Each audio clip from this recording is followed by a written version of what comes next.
How to review on TripAdvisor. Hello everybody, welcome back to the channel. Today I'll guide you on how you can review on TripAdvisor. Now the process is actually quite simple. All you have to do is now you can do so on the app itself as well. I'll be doing here on the browser. I haven't logged into my account, but you'll have to have logged into your account.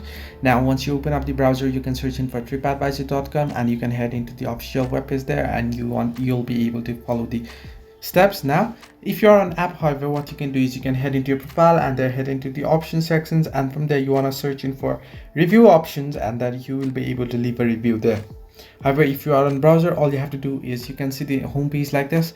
You want to tap on the three horizontal line icon at the left hand side of the screen, and once you tap on it here, you can see various options. Scroll down a bit below and there you can see the fourth last option, write a review. Simply tap on it here, and here you'll be able to leave a review. Stories, you can see here, write a review, make someone's trip. Stories like yours are what helps travelers have better trips, share your experience and help out a fellow traveler. So you'll be able to review here. So this way you can leave a review on TripAdvisor. Hope this helped you. Do like and subscribe, and do not forget to leave a comment down below if you have any further issues.